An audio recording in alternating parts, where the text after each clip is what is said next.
Welcome to Noble Warrior. This is a place where entrepreneurs talk about what it takes to create a life and a business of purpose, joy, and fulfillment. My name is CK Lin. I've been a PhD from UCLA. I've been a director from the University of California. I've been a tech executive. I've been an executive coach. I've been on a quest to create a life of purpose, meaning joy and fulfillment. My next guest, he is an Emmy Award-winning producer. He's the host of the TV series Success in Your City, recently launched on Amazon.com and SuccessInYourCity.com. He's a podcaster, a speaker, an author, advisor, a crowdfunding expert, and a media expert. Please welcome Brendan T. Adams. Hey, man. How are you? Thank you for having me. Thank you so much for being here. Let me start out with something easy. How was box breathing for you as a way to start off a podcast? Good. You were the first person to put me through box breathing before. No, and I've been on a lot of shows, so I love it. Awesome. Do you have a regular meditation process, or have you done breath work regularly as a way to get into things? Yeah, I've done breath work. I've done meditation, yoga. I did yoga this morning, which feels amazing. Yeah, I think there's a lot of, it's a great way to clear your head. And also, I think about the times I go on camera. A big thing is sometimes you have this, not anxiety, for some people anxiety, but it's all this energy and you need to release that before you go in front of the camera. So I've done breathing. I'll go like that. I'll jump up and down, move my fingers, toes, and everything, and release that like excited energy. So I think it's very important.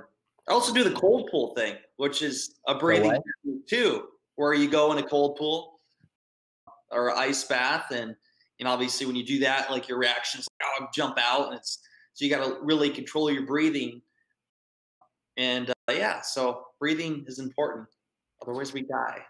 Yeah, thank you for sharing that. So you're a professional speaker, and speaking is part of your path. And for a lot of people, speaking is one of the biggest fears. Right? in Toastmasters, they say the fear of public speaking goes even before the fear of death. So people rather die than speaking in front of people. So as a professional speaker, what do you do as a way to get yourself ready? I know you share a few, but are there some core ones that you must do, or that you've cultivated over the years as a way to anchor yourself in a place of confidence and just total presence, total power? So should I be speaking to a person that's doing speaking, or somebody that's scared shitless to even talk? Yeah, let's do both. Okay. Let's do both. So first off, for somebody starting out, and to give you perspective, my background, when I was a kid, I actually had a speech impediment. I was born with a lisp. So my S's and sometimes my sh's, like I couldn't enunciate. And so that was a disadvantage for me. So coming from a professional speaker, I didn't at one point couldn't speak well. And so how I mastered that, and for anybody who's looking to become a better speaker, practice. I would practice in front of a mirror. I would look at myself and how I communicated, and I would say different words. And then I built that into my subconscious. I remember saying, I am a great communicator. I am great at sales. This was at a young age, by the way. I was like 10 years old, then 12 years old. And then how I conducively would work to get better is I did what everybody talks about, being afraid to go speak in front of a group. So I would volunteer to go speak in front of a group for a class project. At different events we go to, there's opportunities to go take the mic. I would do that, even though I was scared shitless. So doing things that you're scared of, to put yourself in a position where it's a lot easier next time. So go and volunteer to speak in front of groups, and you'll slowly become better at communication. Now, if you want to become like the best at speaking and communicating and taking a stage, and I'll go through my routine before. First off, the best speakers are great storytellers. Look at Tony Robbins. If you've been, I know you have, if anybody's ever been to a Tony Robbins event, let's say at Unleash Power Within, you notice he's sharing a lot of stories from past experiences. He's going back to moments in his life and other people's lives. And because of that, we're more likely to engage with it. And it's proven when somebody shares a story, the likelihood of us to retain the information, because we can visually, we hear it, but we also can see in our minds, we're more likely to retain the information. And also, it brings this emotional effect for us. So we may not remember everything they said, but we'll remember how they made us feel. And then when you do share those stories, those people in the audience, the person in the stories that you share, that person might be that person. So, oh, that's me. I can relate with that person. So share a lot of stories. What I do before I go on stage is I have a few things. One, it's non-negotiable. I work out 6-7 days a week, but before I go on stage, I do a workout because it gets all my excitement out. It makes my skin look better. I perform at a higher level, and it's proven when you exercise, there's a certain part of your brain that is engaged that allows you to be more creative, allows you to be happier, allows you to be more energy. And so I work out before I go on stage. Before stage, let's say 16 minutes prior before taking the stage, I don't really want to talk to anyone. I want to be by myself. I want to think about what I'm going to talk about. I pray. I believe in a higher power, and I'm asking for the higher power to help me in communicating the words I do to the audience. And then right before going up, depending on the event I'm at, what I have is I'll be behind stage. I will go on one knee. I'll pray. I'll put my head down, and I have this video that plays, and I know the sequence of the video. So it's an intro video to who I am and everything. And at the end of the video, as soon as the video's done, very strategically, I have the song Eminem, his song Till I Collapse, start playing. And it's at the 48-second mark. It has to be at the 48-second mark. And then what happens is it goes until a minute 12. So I go on stage, and I go to one side of the stage, and I go like this. I clap. I go from the right side, left side, right side. I jump into the audience, not on them. I run around, and I build the energy, and then I come back on stage, and then I start with a question. If you start with a question, you can engage them to think about what am I going to answer. So always asking questions throughout your talk, and then again, sharing stories throughout and being unpredictable. The best speakers, I don't want to be monotone all the time. I want to go high and exciting and be unpredictable. Because you just don't know what's going to happen. So you have to be entertaining, because if you're a boring speaker and you're monotone, nobody's going to fucking listen to you. And also as a speaker, as Tony Robbins will share this, he does it at a whole nother level. He talks about how, he says this, he'll tell you, he said, hey, just so you know, I cuss. He said, I'm going to cuss, and just so you know, there's a reason why I do it. Because it's proven when people cuss, an audience is jolted because they're like, whoa, he just said that. And it's like a igniter for them to be more engaged to listen. I don't do it on the level of Tony Robbins, because when I was at his event, I counted, he said 100 F-bombs in 22 minutes. Wow, that's a lot of F-bombs. That's a lot of F-bombs. Shit, dude. But he talks about it. He said all these words, and they're just words, but he said it's proven it'll engage you. So intentionally throughout my talk, depending on the audience, because a corporate audience might not like that, I will say fuck, or I'll say a certain word, and it will jolt somebody, engage them, and they'll be more lively. So I guess these are more techniques in terms of how to engage an audience and become a really good speaker. But the biggest things in terms of preparing yourself on stage is, I think, exercise is important. I like to fast. I don't like to eat before I go on stage. I want to feel like I'm light. And I stay myself before I go on stage. I don't want somebody talking in my ear. I pray. I go up on stage. And it's sometimes I feel like I black out because I get off stage. I'm like, what just happened? But I'm so in my zone, and how my thoughts are organized. I've wrote out my whole talks before. And so I'll know in my mind, this comes next, this comes next. But I'm open to change the script based on what's happening in the room. So you essentially capture a mini hero's journey from speech impediment to really leaning to discomfort and speaking at any opportunities you got to getting really good. And then you share with us how you prepare yourself before this speaking engagement, how you right before it, you exercise, you anchor yourself, you listen to Eminem, you put yourself in a zone, and then right away you go into running around and asking a powerful question as a way to engage the audience. And then you, what else did you do? Then you would drop F-bombs. Maybe Yeah. not as many as Tony Robbins, but doing it strategically as a way to engage an audience. Did that capture roughly your hero's journey around speaking? 100%, yes. So let me share a little bit about my story, and I think that's a good way to go into the learning process, the metacognition aspect of it. So for me, I've always been taught kids are seen but not heard. That was the way that we were taught growing up. So I always censor myself when I was growing up. And then after coming to the United States, I made a conscious decision to learn English. But nonetheless, still had to overcome whatever inner chatter that I have about my accent or anything like that.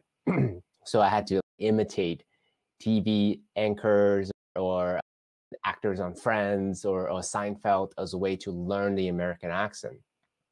And then afterwards, during graduate school, I joined Toastmasters. And that was the beginning of my transformational journey, actually.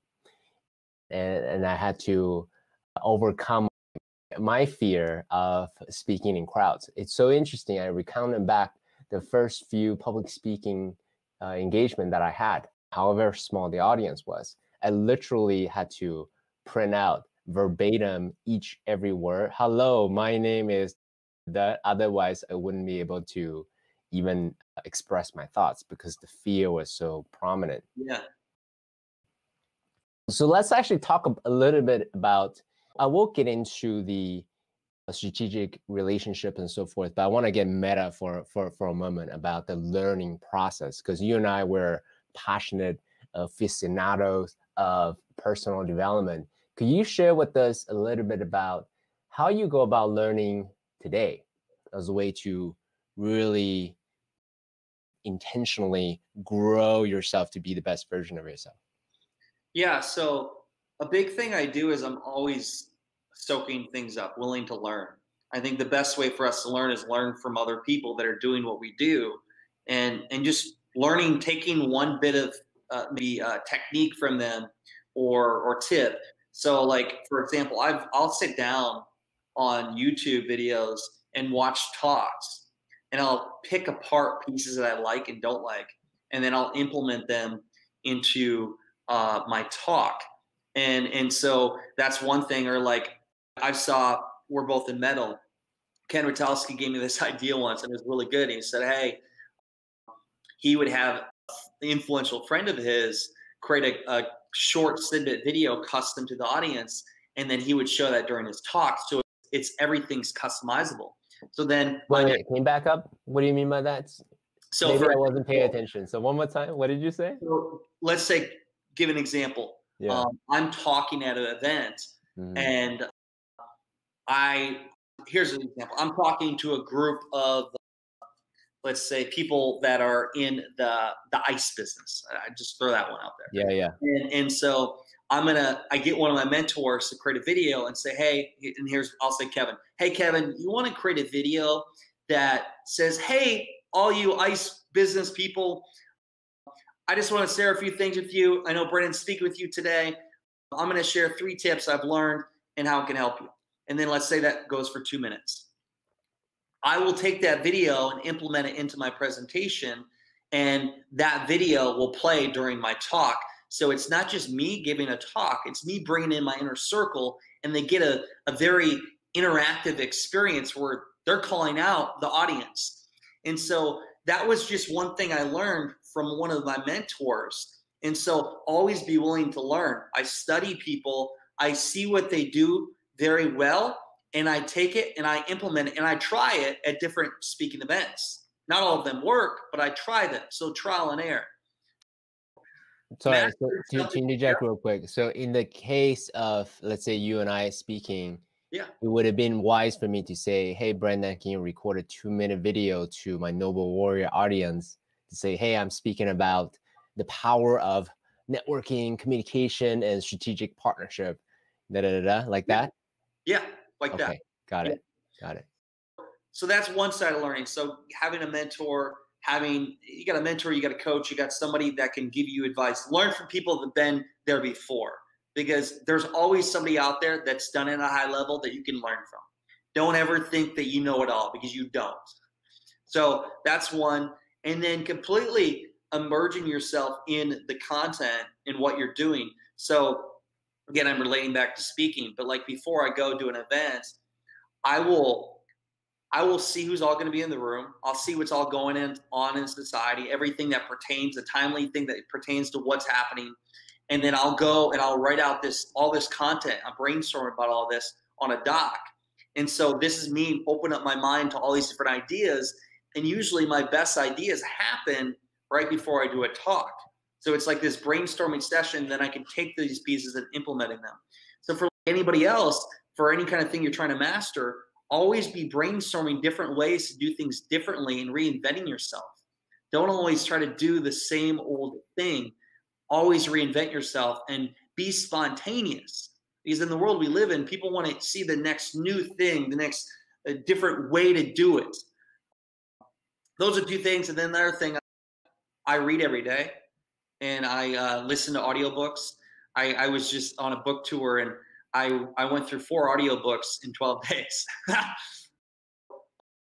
The You more we listen can, to that regular speed or a little sped up to 2x, 3x? I do regular. All my friends say they do 2x. I never did it. I don't know if maybe I'm slower in the listening realm, but I just like to listen to the right speed. Yeah. So I'm a recovering, shall we say, cerebralist. In my Okay. younger days, I'm in my 40s now, but in my younger days, I always thought faster is better, because that means I get to take in more information and knowledge. And these days, I actually appreciate more and more the spaces between the words, because it's a lot of times today, I actually don't just care about the content. Content is great, don't get me wrong. I still appreciate content, but I appreciate even more the energetic transmission. Now, what does that mean for the younger CKs that are listening? What the fuck was that? That means is the power of the pauses, the power of intonation, the power of storytelling. It's not just about words. So I'm speaking to a professional communicator here, right? So maybe you can chime in here. It's not just the words, the information. Those are great. And for a message to land, it's how you talk about it.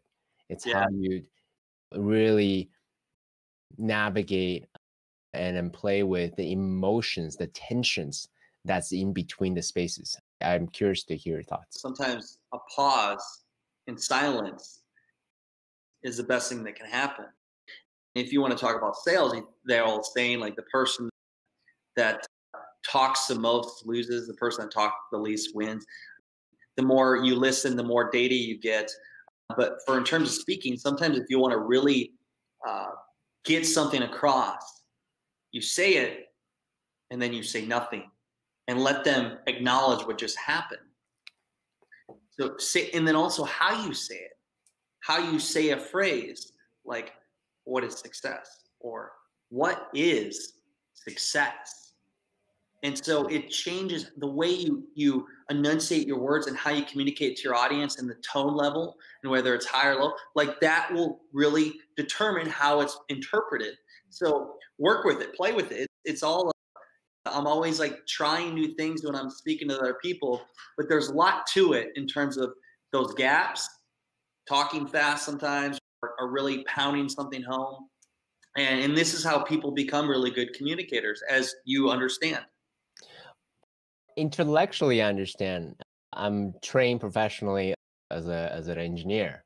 Yeah. Right? So in my, again, let me throw the younger CK under the bus because he's an easy target there.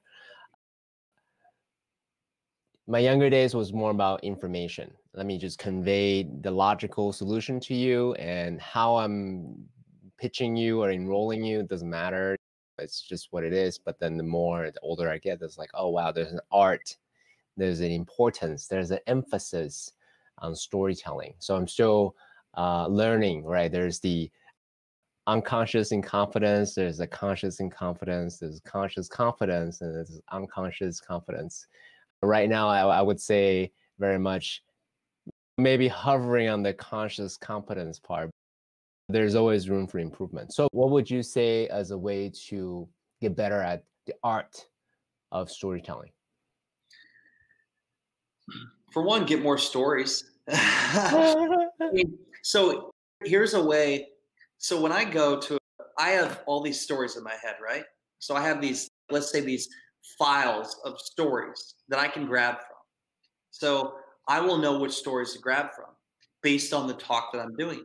So last night I gave a talk to some students, and before we started, it was a group of 20 of us.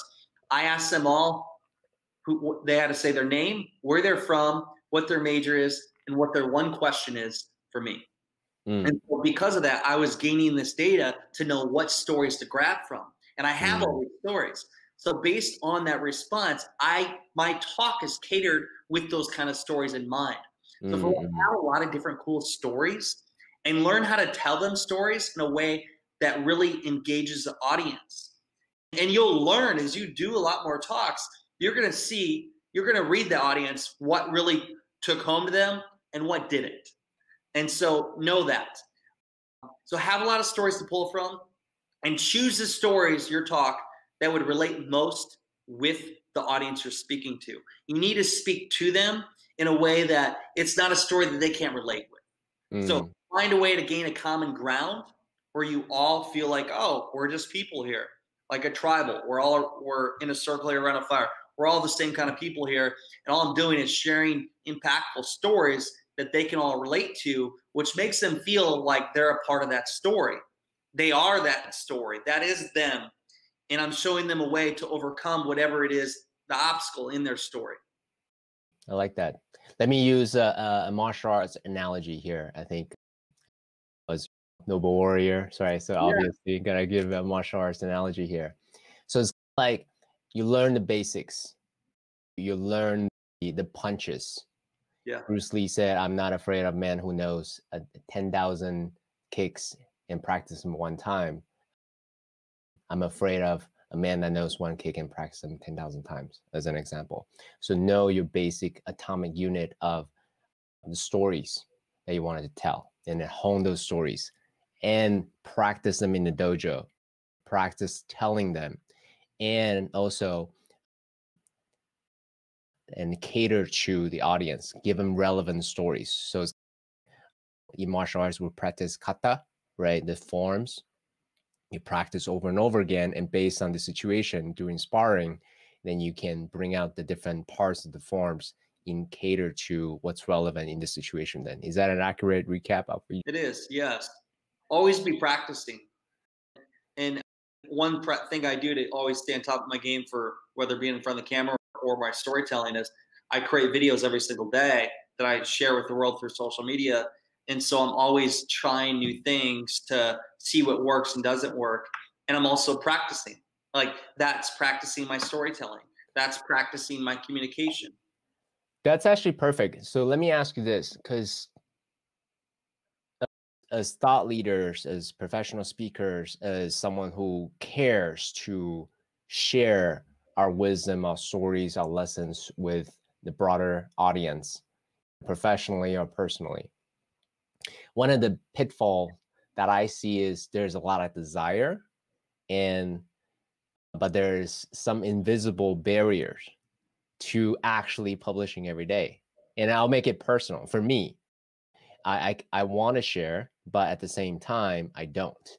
So what would you say to someone like me who could offer a lot of value to others, but just haven't found either the motivation or maybe there's some fear that I'm not aware of to actually engage with Instagram, Facebook, whatever social media, to actually, as you said, practice every day to tell stories? Yeah. So two ways to think about this.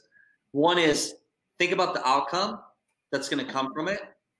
And then two, you think about it's not about you. It's about the people that could be impacted by your message. And when you think about that way, you no longer have to think, okay, I don't want to do this or I'm going to look bad. It's not about that.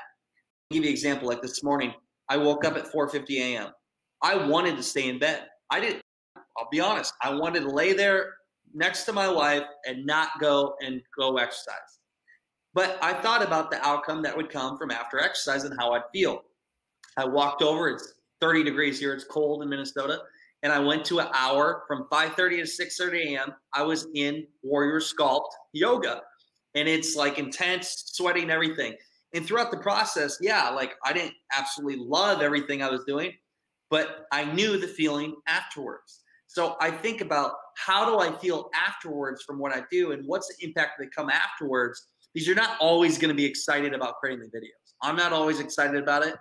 And so that's one way to think about it. What's a result that will come from it? And then once you get those results, it'll be a lot easier to go do those videos.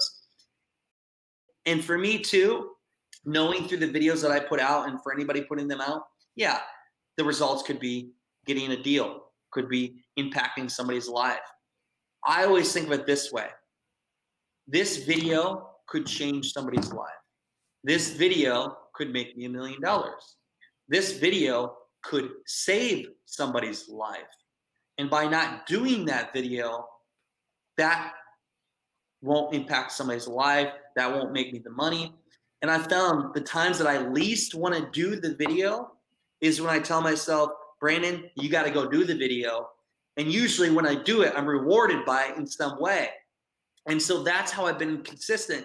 And once you get the wins, again, like from the videos I put on social media, here's a couple wins. I had one Facebook Live I did 4 years ago that landed me in a movie and landed me a big deal. I had one video that led to a lot of deal flow. I had one video that led me to like powerful friendship and relationship with somebody. Like these videos lead to opportunities that you would never thought of, but you got to create them and you have to be consistent with them. So that's my advice in terms of creating the content. And also, if you want a core theme in terms of content, we share who we are as people, our beliefs. You share what? I'm sorry. What do you share on your videos? Share who you are, what you believe in, what you stand for, what you do, how you help people in your area of expertise, and then repeat. That's what you do. Share who you are, what you do, how you help people. Who you are, what you do, how you help people. And share valuable advice. Give your best nuggets. And if you're a coach, you're a speaker, you're a marketer, whoever you are, share your best advice on social media, because what you're doing is you are building your authoritative status and you're building a relationship with other people that are watching you. And come on, the internet, we got access to YouTube videos and everything. At the end of the day, they're going to build trust with you through those videos. And eventually they're going to hire you versus somebody else that isn't doing the videos, the one that thinks, oh, I don't want to give out too much. You're not giving anything out, and then nobody even trusts who you are. They don't know you actually do what you say you are in this online world. And that leads to the opportunities for you. So in doing this podcast, one of the most surprising thing for me as a journey, when I started out doing this, it was in full transparency, a great excuse to actually talk to really interesting people. And I love talking to interesting people. And now, so that's the way I think about it. The payoff is happening right here and now. We're co-creating this moment together. I enjoy it. I hope you do as well.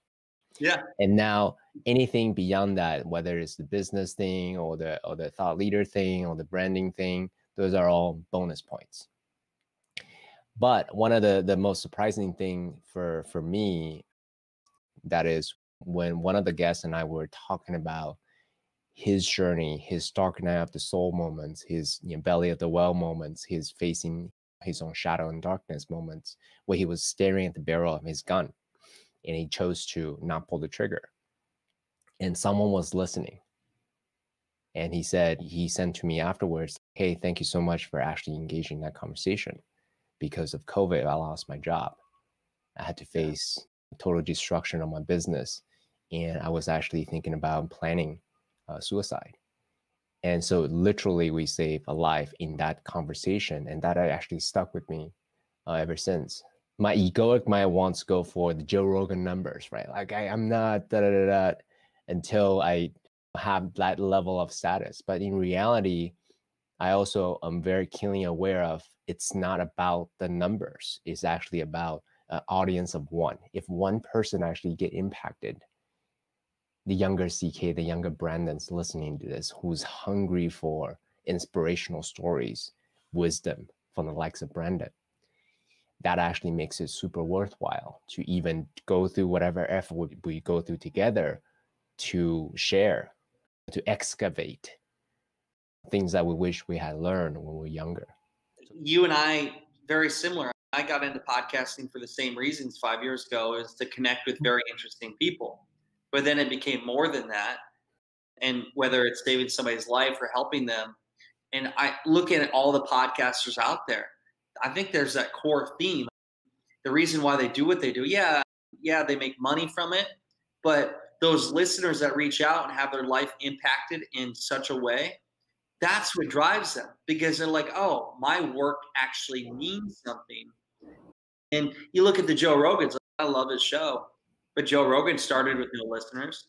We all start with no listeners.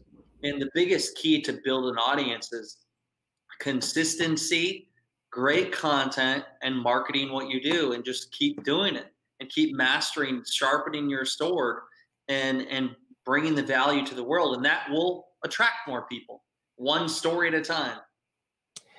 I actually really like that. So I agree with you 100%. And for the younger CK, again, he's an easy target, right? Yeah. Listening, who is doing this, who believes in this, and at the same time, he's speaking to the ethers. Nothing's yet coming back to him yet. What would you say to him? I'll say to you, here's the thing. Looking back on my journey, because I was there once. We all were I'll say the younger BTA. I like that. BTA. That's BTA. great. Yeah. Brandon T. Adams, I would say BTA. Yeah. I stole it from John Lee Dumas. He always called himself JLD. So I'm like, I'm going to call myself BTA. Yeah, great. And so BTA was a guy that was motivated, that knew he had the potential to do big things, but he wasn't seeing the results he wanted. And he was hitting roadblock, failure after failure, and obstacle. And it felt like there was no light at the end of the tunnel, while also feeling crazy because everybody else questioned what he was doing. But eventually, after enough obstacles and heartache and not seeing what he wanted, eventually out of nowhere, something happened. Something came out of nowhere. That was like this huge win, an overnight success. And so once you find that, which you will, if you really work towards what you're doing, you do consistent daily work towards your goals. Once you get that one win, you'll realize that it was worth it. And then once you, as a seasoned entrepreneur, and by the way, I got a long ways to go. I'm only 30, but I'll tell you, in the last 10 years, I've seen a lot of lows and a lot of highs. And every time now when I experience an obstacle, here's what I do. I say, Brandon, what is the lesson I can learn here? And how can I use this obstacle as a way to grow and make it a win? And usually, always, any obstacle I have, when I look at it that way, I find a way to use that to make me better and to grow. So looking at that listener now that hasn't got their win yet, I'm here to tell you, you'll get the win. You'll get it if you stick with it. And then once you get it, utilize that win and that confidence to get more, because it does give you confidence. It gives you this, we call this momentum, and ride that momentum as long as you can, because yeah, it's going to go down, but ride it to excel your future. Yeah. Thank you for that. And here's what I'll say to the younger CKL. If I look at, so this is actually my second podcast. In my first podcast, it was back in 2008. And that was actually the early days of podcasting. And that was when Tim Ferriss and Lewis Howes and all those guys were getting their start. Or obviously they were writing their successes in other ways. They have bigger platforms, but then I was looking at them and say, I did 8 episodes. I was like, forget it. Nothing was coming back. Then I quit. So one of the biggest lessons that I learned from actually doing the first and the second podcast is this. It's actually not about the outcome. Yes, pay attention to the outcome for sure. We all want, to have our egoic mind linked to the effort, to some success, the outcome that we want. And at the same time, it's about paying attention to the process. Yeah. I find so much fulfillment doing podcasts and engaging in deep conversations with people. So that's what I ought to focus on. And for me, I don't know what your spiritual beliefs are, but for me, this is part of my dharmic path, right? This is part of who I am. It doesn't make any logical sense. PhD researcher, now turn to a podcaster. What the heck? It is quite a path. Yeah. What the heck? And then a Chinese immigrant who didn't speak English, who actually had a huge problem in even speaking out loud. But the way that I see it now is this is my dharmic path in empowering people who are totally in their head, who want to speak, who want to share, who want to support others in the world to find their voice and actually discover whatever their dharmic path is, whatever their greatest, life's greatest work is. Because I went through it and I'm still going through it right now. I'm certainly not done with my journey yet. It's still part of the journey. So I get to actually share whatever I learned to the younger kid who is totally in their head, who wanted to speak but couldn't, and who is like desperately figuring out how to actually share their wisdom with the world. So yeah, it's so important for us to talk about the process, because the process is what, 98% of it, and the other 2% is when we have the wins or the accolades or the goals that we achieve. If you don't enjoy the process, you're going to be very unfulfilled and unhappy once you reach the finish line and realize, okay, that's it. What's next? I'm going to go into the next 98% of the process that you don't enjoy. You have to enjoy the process. Matthew McConaughey talks about this. There's a really good motivational video. I think he's put Matthew McConaughey motivational video in your search engine. And he talks about how when he started really focusing on the process of enjoying acting, having fun with acting, the process of becoming the character and doing it, that's when he won more awards. That's when he got more roles. That's when he became Matthew McConaughey. So enjoy your process and think like you go exercise. You get to go exercise. Like the fact, if you can go exercise, you can go to a gym, you can walk there, you have legs, you have arms, and you can do the exercise. You have the ability to like do something. That is something you get to do. Not something you have to do. It's something you get to do. So enjoy the process and whatever you do, and you're going to be a lot happier. And as humans, we all have these thoughts of, oh shit, I got to go do this today. Or I have to go jump on this podcast, or I have to go speak to yeah. But no, I get to go speak on a podcast show and empower people. I get to go speak to that person that may work with me or not. So change how you word something and you get the opportunity to do it. You don't have to do anything. You get to do it.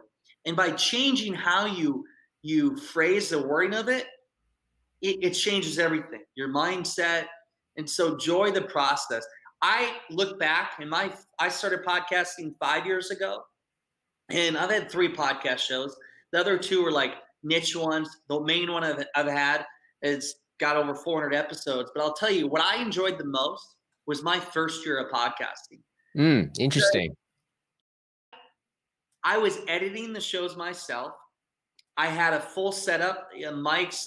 I had a Zoom H6. I had 2 blue mics. I had the headphones, and I interviewed people in person. And I think what I loved the most about the experience was I didn't have much money.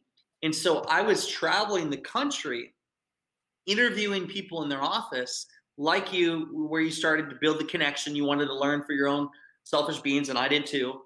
And so I had those interactions with people in person, and I would sleep in my F-150 pickup because I couldn't pay for hotels, and I would eat canned food or $5 footlongs.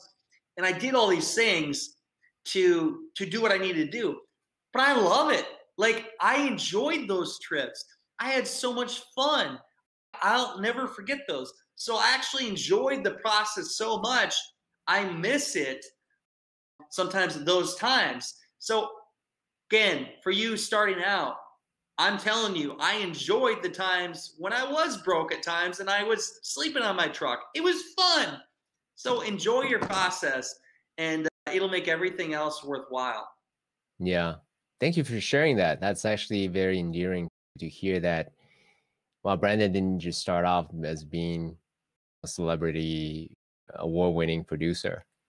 He didn't just like all of a sudden award-winning producer. He actually went through his own journey in the beginning. And as you said, actually to me, is actually even more endearing to hear that's what you did versus overnight success to all of a sudden award-winning producer. Nobody can relate with the award-winning producer or whatever you see online. Like, oh, this guru. I think introductions, I should have actually added this. Instead of introducing all the things you had success in, first start with all the failures you had and then go into what you achieved, because that's how I can relate with people. We all have been through obstacles, and we all still are going through obstacles in life. I don't care who you are. You have something in your life that's an obstacle and you're dealing with it. We just have different ones in life. So the more that we share them, the more we're vulnerable and share who we really are and what we've been through, the more people can relate to you and see you as a human being, not this person on a pedestal that nobody can relate to. So vulnerability and authenticity is what makes you stand out in this online social media world that everybody thinks is picture perfect. Yeah, no, this is actually perfect. So why don't we segue there? I think that's a worthy conversation to have. If you look at Instagram, everything is picture perfect. Everything is glossy and then beautiful and nice and then filtered. And for me, so certainly I'm still in my journey into being a total human being.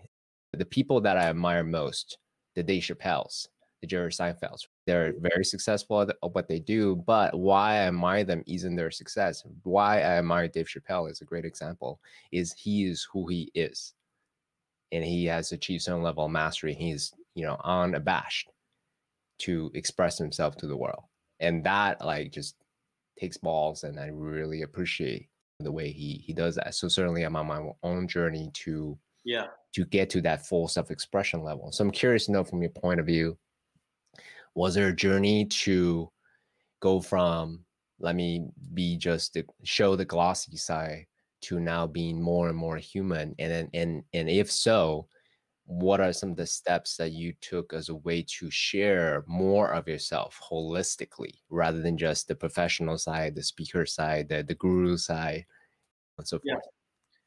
I think it takes hitting rock bottom to get to the realization that who fucking cares? I honestly, like, I don't need people to think that I'm whoever I need to be. Like, early on, I was, hey, this is me. I got it all figured out, blah, blah, blah. But I didn't have it all figured out. And nobody really does. Nobody really does. Like, even, I don't know what billionaire I was talking to. And he said, Brandon, we're all on this earth trying to figure things out. And so the one moment, very specific one that made me realize that, hey, I'm going to share who I am. I'm going to just say how I feel, and I'm going to be me. And that was when I was going through the journey.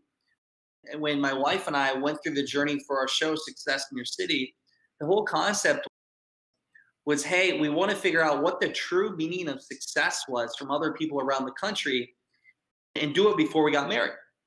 And so we learned from people. And our first story we featured was Shea Hillenbrand, a guy that had made $20 million playing baseball.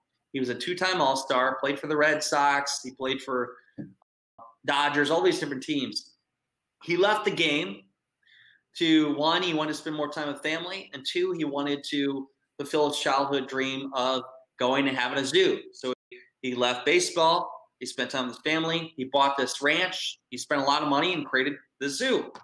And within 3 years, he lost it all. He was living out of his van. His wife left him, and he was suicidal. He took a bunch of pills and was hoping that he would die.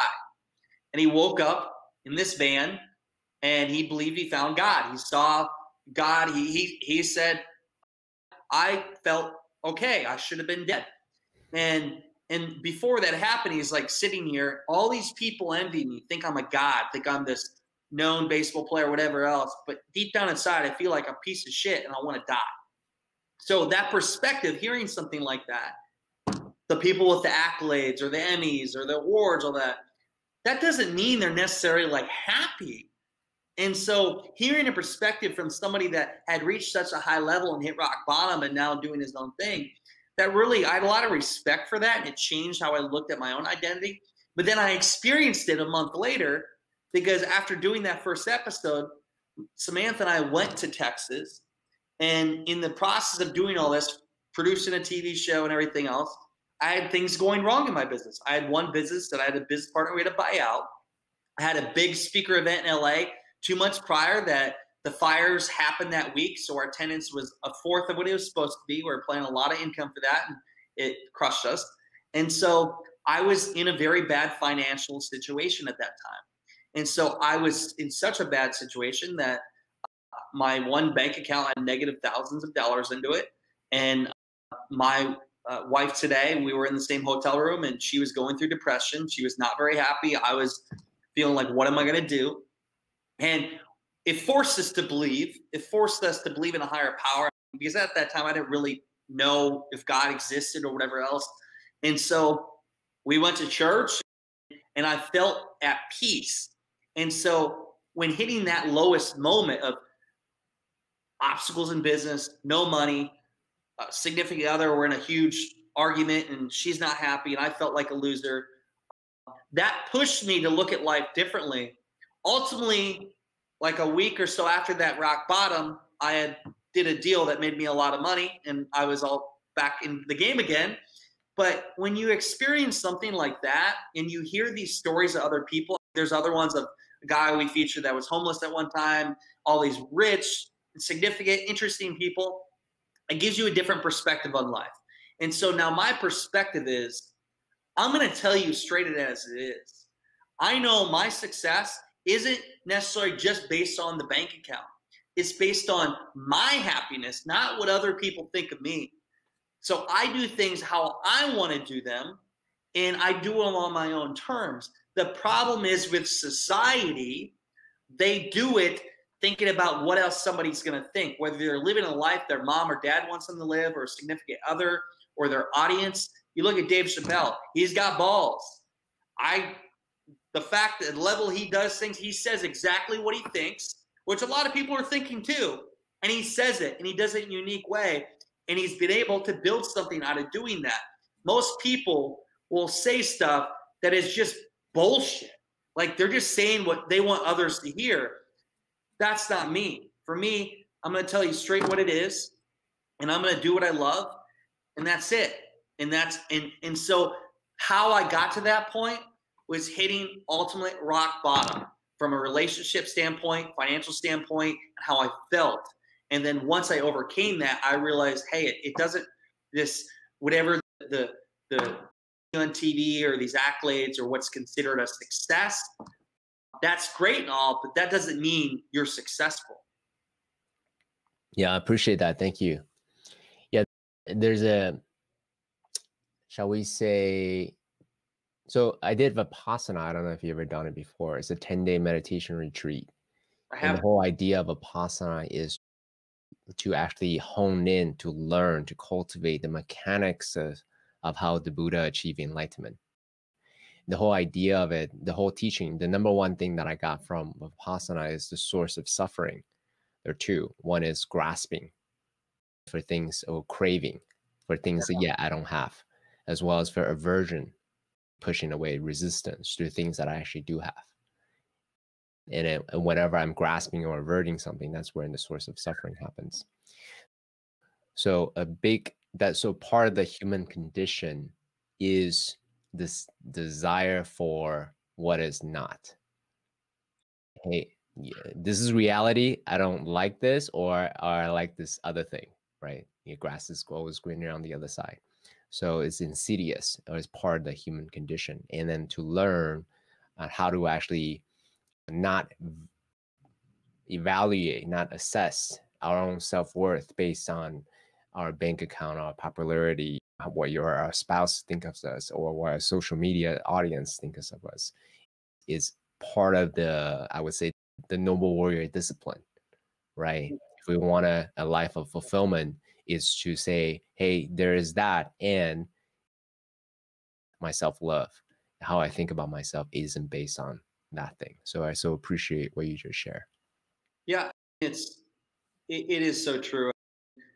The more you can just be really real with yourself, and some people may have got so far down the path they don't even know who they are anymore. They've lost their identity, and that happens when you sell a business sometimes, or you get out of a relationship because everything you communicated and how you talked about yourself was around that one thing.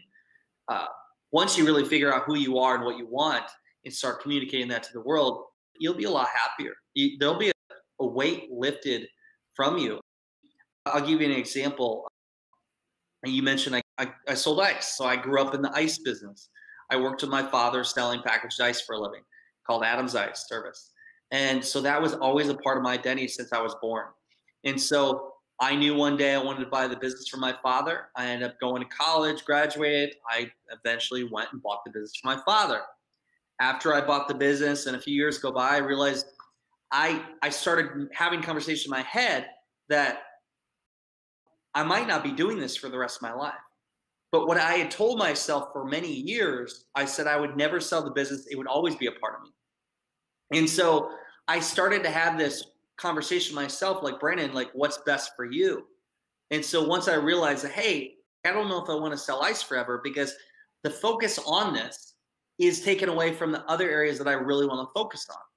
And I had the conversation with my father, and it led to eventually selling the ice business. And it was very hard for me because it was such a part of my identity, everything.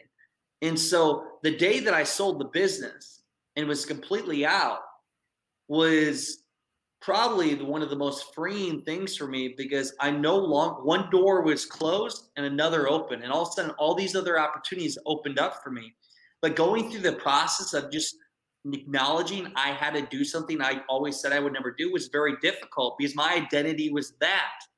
What happens is when people sell a business, they're so caught up in that identity, the relationships, the friends, everything involved with that afterwards, they don't know how to be a human anymore. They have to completely change their identity. They have to pivot. They have to transition. And that's, again, another thing I learned from the Shea Hillenbrand story was identity. And so quick injection there.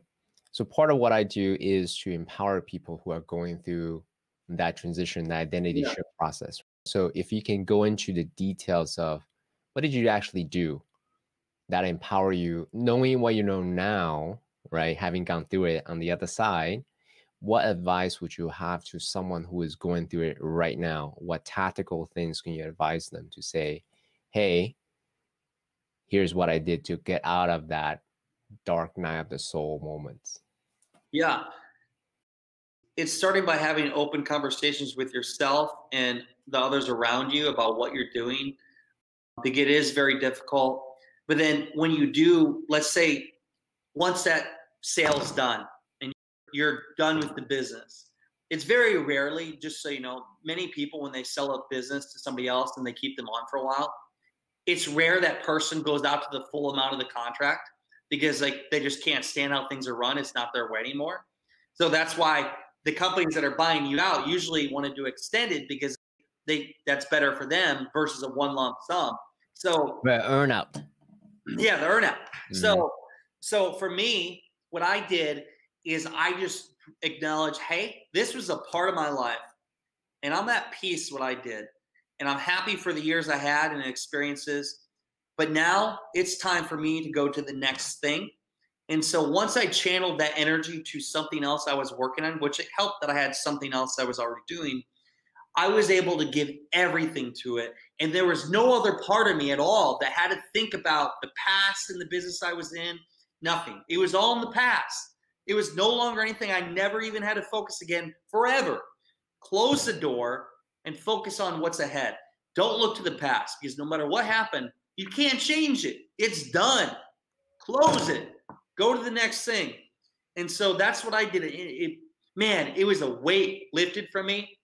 I was so much happier because it was very difficult for me. I was so stressed going through the process. I felt like I let people down. I just felt different. Yeah, for sure. So let me reiterate what you said. Okay. So what you said is really think about it about closing a chapter. That was then, this is me now. And also, you also were fortunate to have something else going so you can leap right into the next thing versus still grasping for, what should I do? Am my identity still tied to the business and so forth? Cool. Thank you. Thank you for sharing that. One of the things that actually I wanted to emphasize here is your reputation preceded you for years before I actually, met you in person. Yeah. So one of the things that I really got from you is this fire that you have. Right? This fire, you can call it joyful life, this aliveness, this desire, this, I don't know what else to say other than inner fire. So have you always been this way? Was this fire cultivated throughout? Because I can tell you, for me, my fire is very quiet. It's so quiet that people thought I was a robot. And it's cultivated over time to really pay attention to this joyful life. So I'm much better now than, say, again, throw the younger CK under the bus, than the younger CK. So I'm curious to know, from your Brendan's life, has the young Brendan always been this eager to live life at its fullest? Yes, I have. I've always had energy beyond belief. I think seeing my father running the ice business early on, his excitement for life and achieving is ingrained in me as a kid. And I've been very competitive. And going back to like where that at a young age started to really ingrain in me was I was always trying to prove something. So for me, because I had that speech impediment, I wasn't like everybody else. So what would happen is people would mock me, like, "Oh, you can't speak," or "You can't." I wasn't like them. So I wanted to prove that I was worthy and I was like them. And that's where I worked to gain my ability to communicate. And so what happened is that wanting to please people and be worthy and prove that, hey, I'm better or whatever else, that went into sports. So when I played sports, I was very competitive. It went into the gym, like when I worked out. It went into competitions. It went into all areas of my life. It went into business. It went into making money. I always wanted to achieve something and prove, look at me. I got this. I achieved this. I'm better than you, or whatever it is.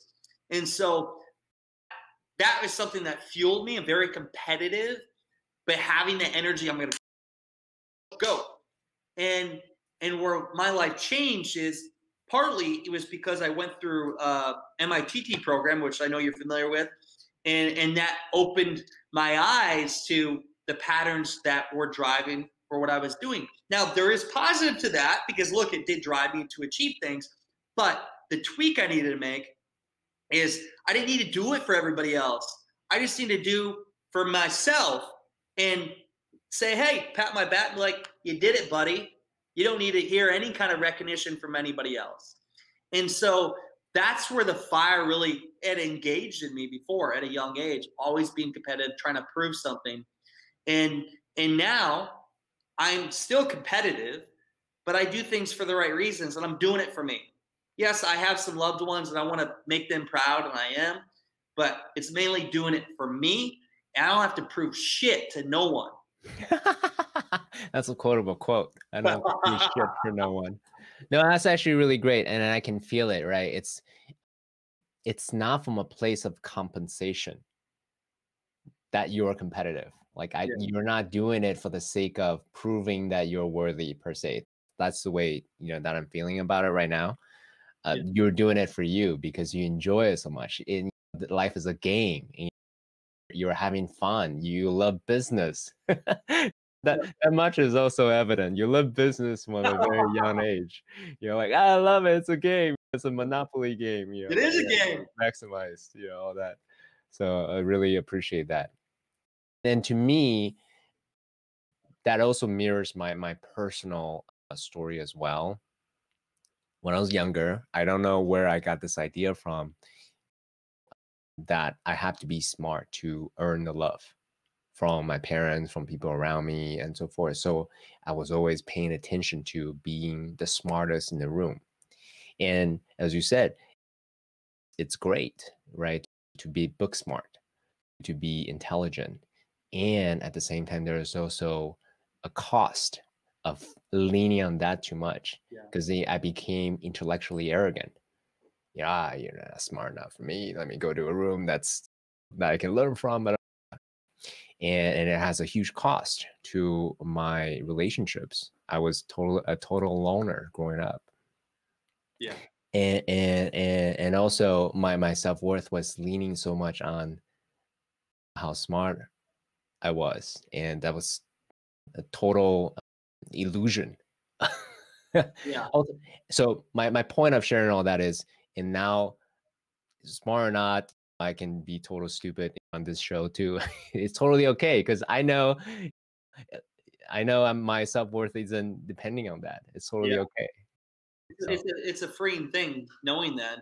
And what you mentioned, feeling like you are, I've felt the same way before. Like, oh, like they're not good enough, or I need to be around people that are more like me or whatever else. You can learn something from everyone. And the second your ignorance and ego get involved, it'll kill you. yeah, I always try to be the underdog, and we only know so much. Yeah, obviously we know things, but we have a lot to learn. And if you go into a room saying, I can learn something from this, that's a different way to look at it versus, hey, I know it all. Because you and I both have been there. You feel like you know it all because you have some certain success society views. yeah. The more I learn, the more I know how much I don't know. Yep. Yeah, it's so humbling, and it's so exciting too. Yeah. Because now I know, hey, I can always learn something from all of my guests, from anyone that I speak to. I really appreciate and enjoy this quest for understanding, for mastery. So I'm curious. I wanted to dive into more on the relationship side of things, Yeah. because you've been quite. This is an inquiry that we both have when we first met. How are you? I'm notoriously bad about building relationships.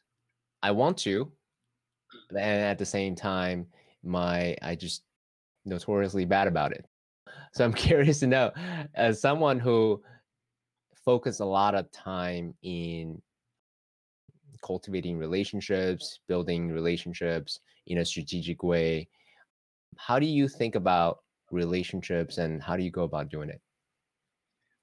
First up, so I'm just curious, why do you think you're bad at it? Yeah, great question. Thank you for pointing it out. I would say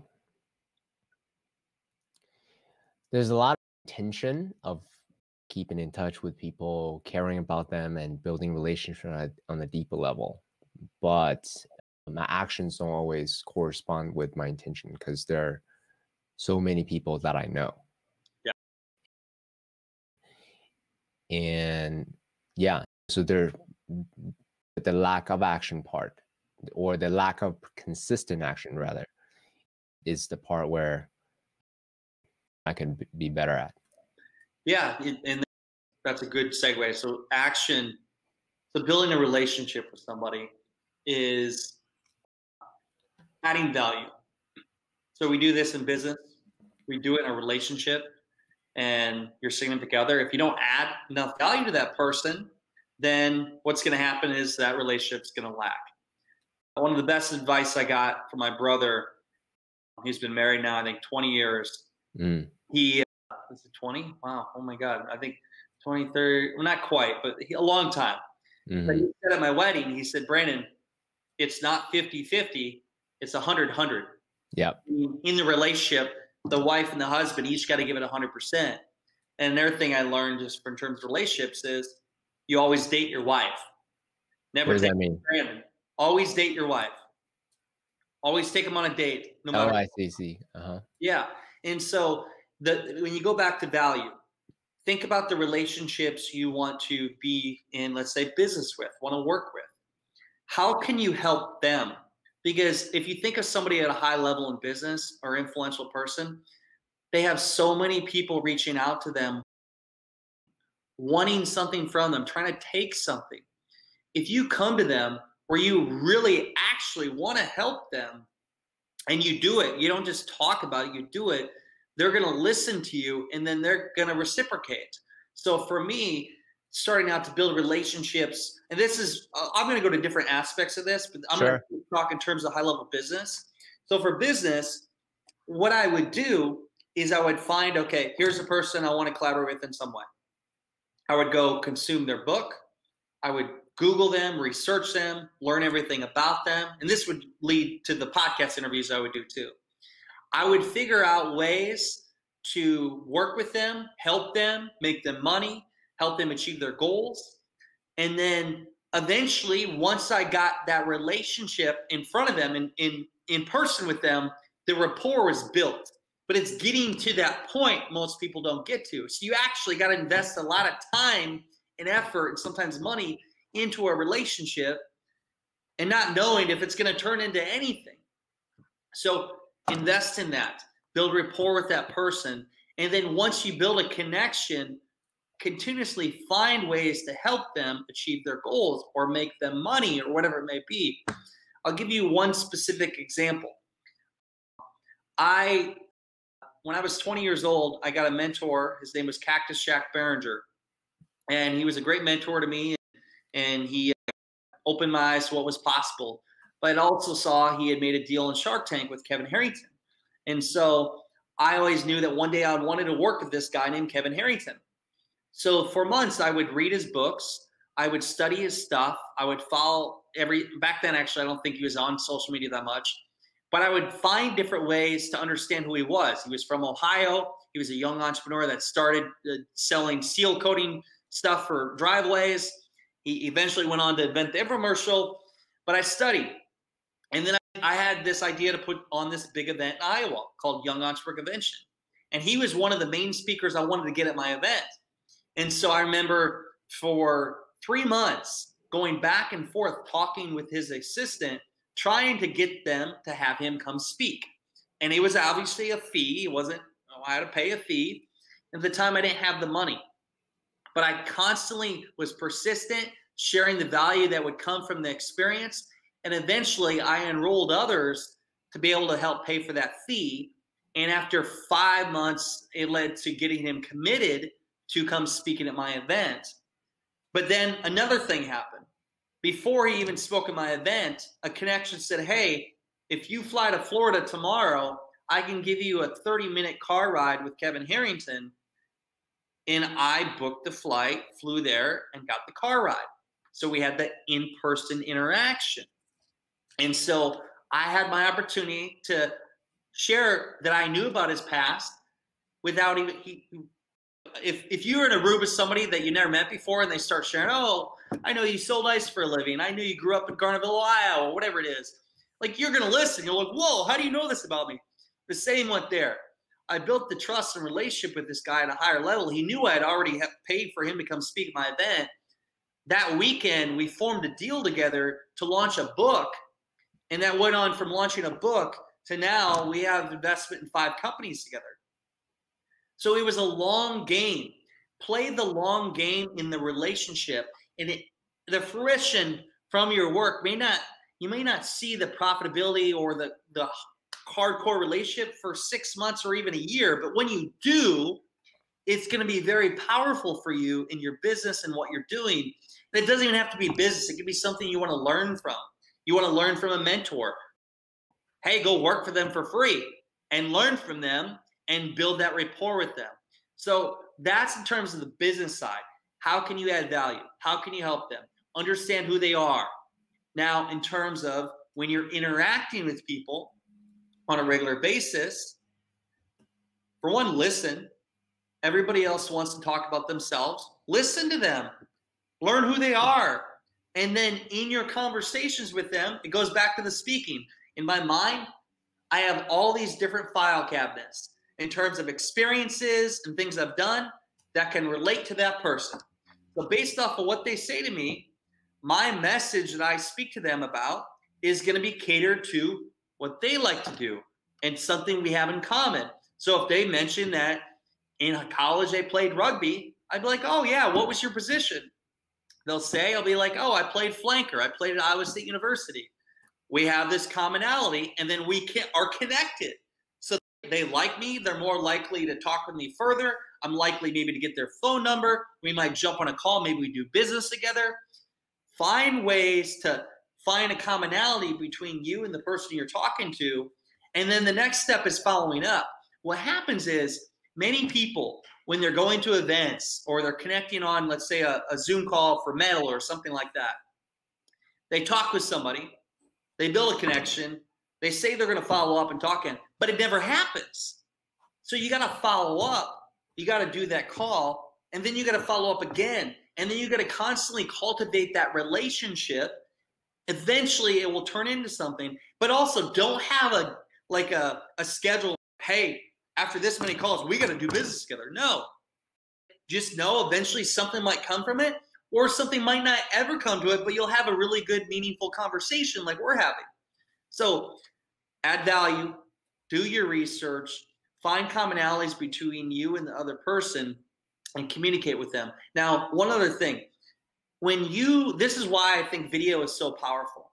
So video tells stories. Video builds trust. It draws emotion with people. When I do calls, any kind of call, it's not just a phone call, it's a video call. If you don't do a video call, you're losing out on opportunities to communicate with somebody and connect with them. It's proven when people can see our eyeballs, our eyes, they're more likely to trust us. If I was wearing glasses right now, you'd be like shades, you'd be less likely to trust me because you can't see my eyes. Facial expression. When you're smiling, it engages a smile in somebody else. There's a lot of communication that happens beyond the words that come from our mouth. It happens through how we engage and interact with people and the tone of our voice and the look in our eyes and our eyebrows, all this stuff. So do video calls to build trust with somebody. And so for me, putting out daily video content, what am I doing? I'm building trust with a lot of people. And then when I meet those people in person, it's not oh, hey, this is who I am. It's, oh man, I love your videos. I've been seeing your stuff. They know everything about me. And then it's a warm introduction, which is more likely to lead to doing business together versus going farther down the process of maybe 6 months later doing business. So it's another way to build trust with your audience. So be authentic, care, want to actually help people. And in business, the quickest way to get somebody's attention is making money or pay them. I like that. So let me do a quick recap of everything. The framework where you present from the mindset that you're taking on is this is a long game, right? That you actually care. That this is not just some strategic outcome thing. And wait, actually care too. Don't just act like you care. Actually care, because if you don't and you're just trying to play, I can read that shit a mile away. You actually got to care about the person. Yeah. So that's the mindset you take on. And then you start to study on knowing what they want. You read their books, you watch their content. So you really read between the lines of who is this person about, right? What they're committed to, so forth. And then you focus on adding value. You provide a space of listening. You actually actively listen. You help them achieve their goals. You help them make money. And then you ask them about what they like to do, right? So these are different ways to add value to these people's lives. And then when you have that, before the in-person meeting, you want to have a video call as a way to cultivate trust, right? Seeing them in the eyes, seeing their facial expressions. And then in the in-person meeting, then you can share more about what you know about their past, then potentially launch a book or some kind of project with them together, and if not working for them, and then actively follow up with them. So say and do what you say you're going to do. Is that accurate recap of everything you said? Yeah, 100%. And the whole doing what you say you're going to do, this is where a lot of people actually hurt themselves, is they'll say they can do something. They'll throw out all kinds of things. Hey, I can help you do this, do that. But they can't actually follow through with it. So when people do say something, like if I'm going to go say, hey, this is what I'm going to do for you, I'm not going to be telling the world, hey, I'm going to do this. I can do this for you. Like when I say it, I mean it, and I'm going to back it up. And what happens is when you do that enough, people know you're good for your word. And if you're a kind of person who just throws out, hey, I can do this for you, and you don't, you're not reliable. You're not a reliable source. But when you actually follow through enough with the right people, they can trust you. And when you say one thing, they'll know, okay, Brandon says it, I trust it, we'll go with it. Yeah. So let's go back to the source though, because you identify Kevin Harrington as a potential mentor, collaborator that you like to work with. Yeah. How did you pick that person just from watching him from a distance? How did you know that before you're committed to really cultivate this partnership?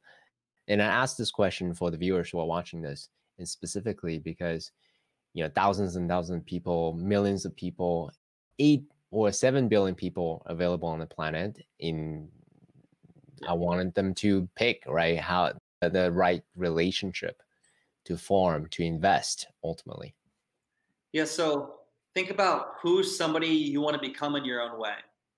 So who's somebody you look up to? And this could go, let's say you're in sports, you're in business, you're a music singer, whoever.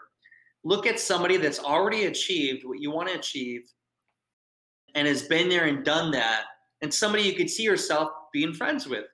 And so that's a first step. The reason why I picked Kevin is because I related to the fact that he grew up in Ohio. I grew up in Iowa. So we both grew up kind of in the Midwest.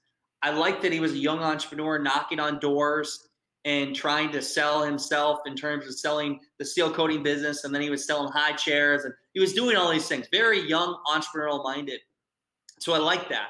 And it was cool, I thought, the fact that he was a judge on Shark Tank for a couple seasons and the whole infomercial thing. So that was cool. Like, that stuff I could relate with. And so I saw that and I thought, I want to figure out how he does what he does and do things at the highest level. So I picked him. For you, for whoever, find the person you want to know and understand and be able to be in your own way someday, and figure a way to work with them and get them. They'll share everything they do with you. And so I've picked, I have people in my life that I've built relationships with over the years because they're people I want to be like in my own way. Yeah. So recap, someone that you can relate to, someone that with the kind of success that you aspire to have, right? Whatever domain that is, could be business, relationships, whatever it may be, physique, all different kind of domains. No, that's actually really beautiful. One thing that I share on the podcast quite a lot is this idea called the airport test. Yeah. Right? Can you imagine yourself being stuck with this person at the airport for 6 hours? What is your gut reaction? Are you excited about it? Are you like, oh my God, I can't wait to drop in with Brandon, at the airport for 6 hours? Or is your gut reaction like, yeah, it would be great for the first 20 minutes, but afterwards it would be like a chore, right? Yeah. Can you actually sustain your enthusiasm, your interest in this person? To me, my definition of richness and wealth is how much I'm enjoying the moment. So if I actually enjoy the moment right now, then that could be a really rich relationship that I have.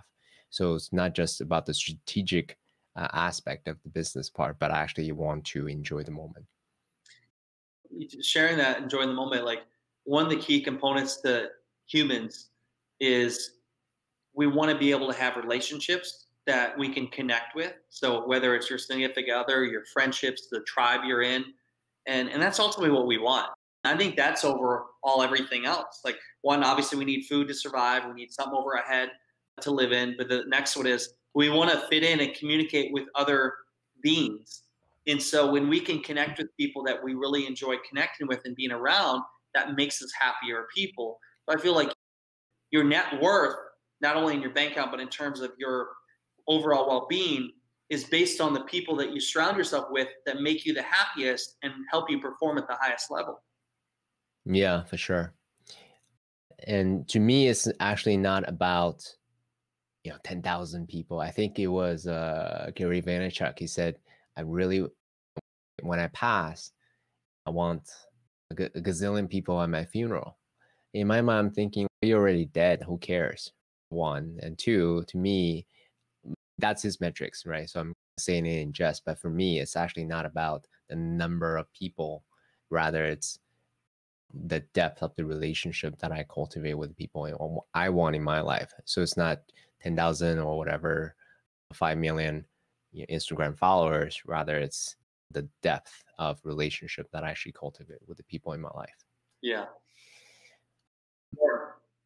So question for you. So if you think about cultivating relationships, because I have friends who are multimillionaires where they're busy, they don't have a whole lot of time, and they also have friends who are in different socioeconomic class as well, so they enjoy long conversations.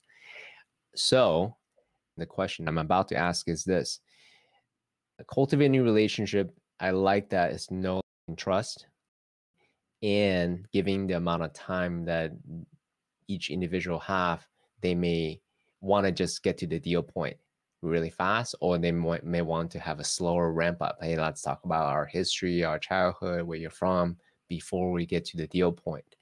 So for you, how do you gauge just how fast to do the pitch? Because I've heard friends who said two different school of thoughts. One is, wow, this person just go right to the pitch, which is a no-no. Or this person to actually talk about relatable childhood things, and that was very awesome. So when you talk to different people, how do you gauge your initial conversation? Yeah, so I think the first step is, depending on if they're coming to you, you're going to them. So if they're coming to me and they've already studied my stuff and they want to, let's say they're interested in somewhat working with me, based off if it's somebody I want in my life and I think I'd help them, then hey, that might happen on the first call. But for a lot of things I do, if I get introduced to somebody and there's a way that we can collaborate, let's give an example. I do a lot of calls that could lead to me advising their company. After that call, I do my due diligence and research on the person, the company, the board, what they're doing. And I want to understand, is this something I want my name a part of? Is this something I can align with? Because I'm not just going to try to get a deal. For one, if I don't think I can help them, I don't want to be a part of it, because that's not a good deal. Two, if I don't believe in what they're doing, it doesn't align with who I am and what I want to do in my lifetime, I don't want to be part of the deal. So I want it to align with everything that I want and what I believe in. And I want them to be a good person. If there's an opportunity to make a shit ton of money, but I think the intentions for what they're doing is very not honest or true or good, again, I don't want to be a part of it. So doing my research, I always do a lot of research, usually before I join a company and then be on their advisory board or work with them. I will do hours of research to really see what it is behind the scenes of who these people are, and just doing my due diligence of whatever they said they are, they are. So that's my process in terms of how we do it. And then from there, I don't try to force something. If it's, I believe what's meant to be is meant to be. I really do. There's certain cases where I really know I can help somebody or be a part of what they're doing. I'll be a little more persistent and follow up, but I'm not ever going to try to force something, because I think I've done that before and that's not good for either party. But I really believe what's meant to be is meant to be, and everything happens for a reason. And when you think of it that way, you don't get so let down when something does work or it doesn't work in a certain way. And I like that. yeah, it's true. There's an old saying, you got to go on a few dates first before you try to have sex with the other person. That's not all the case, certain things. But in business standpoints, you got to get to know each other before you try to go into business together. Because when you're in business together, you're in bed together. You're literally, especially if you're in a business partnership with somebody, that's a big thing. It's just like a relationship. You got to communicate. You got to know each other, what you guys' needs are and how you can help each other. Because if you don't know that, you're going to fail. Yeah. Having gone through a few startup implosions, intimately involved in one, what you just share is worthwhile to really let it simmer in. Yeah. It is going business with someone, not just making a deal, right? And I think that's one thing, that's a one-off thing, but you actually are co-founders or partners together. It's as intimate, probably not as intimate, but it's very close to actually being married. It's a business marriage. You're gonna be able to see their best as well as their worst. So really have that Venn diagram overlap between what, as you said, align what both of you or all of you believe in, align where you can add value and being complementary to each other. And yeah, and then you can negotiate the more detailed deal points, right? And when you are in business or in a relationship together, communication is so important. Right. There's times if you have an argument or disagreement, just get it out on the table. And it's uncomfortable sharing certain things, like if you're having a confrontation. But if you don't do it, it's going to become worse. That's so right. Put it out on the table when you're in business. Share exactly what you don't like about what the person's doing, or even be open and say, hey, how can I become better? Same goes for your relationship. Because if you don't, you hold it in, it'll lead to just a bad situation in all realms of it. So let's actually talk a little bit about the filters / tools, because this type of conversation is actually what a lot of entrepreneurs and I discuss. I think this is maybe my romantic notion, right? I have a romantic notion that, hey, if we get, before we sign a deal as a co-founder or partners together, let's go do an ayahuasca ceremony together, or let's actually do Spartan race together, because we actually get to see what we are like under stress.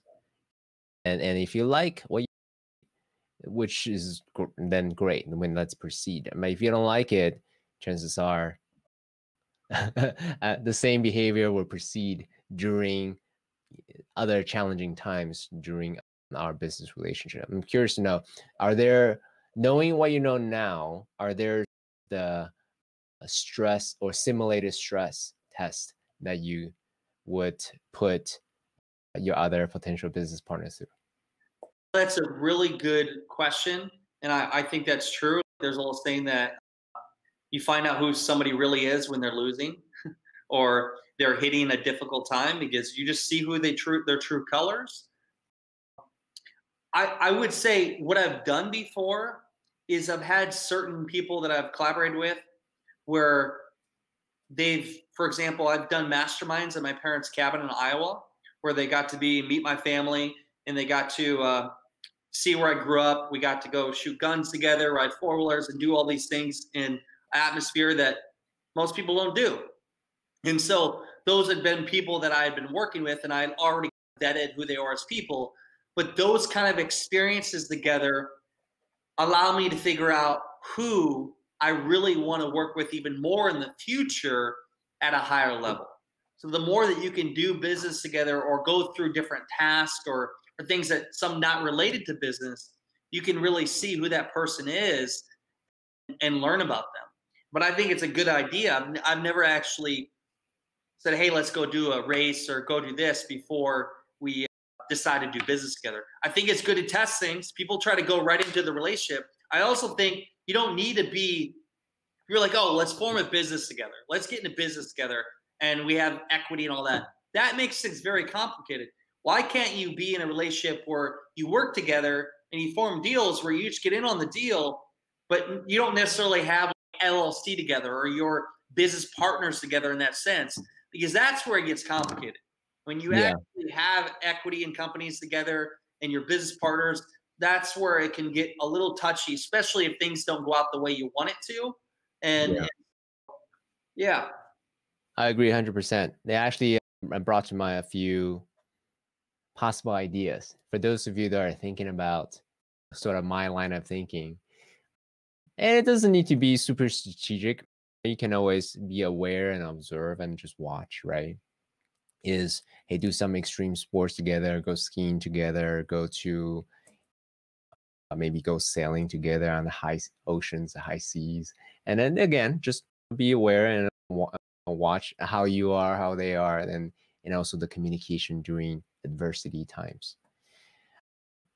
You talked about communication. Are there tools that you've come across that's being extremely useful? So for example, a tool like 5 love languages would be a tool, or radical honesty as a tool, as a kind of like a protocol, right? Are there tools of communication that you've come across that you're like, hey, it would be great to actually implement into a business, so that way we all have the same language and the same approach to bridge our communication disagreement?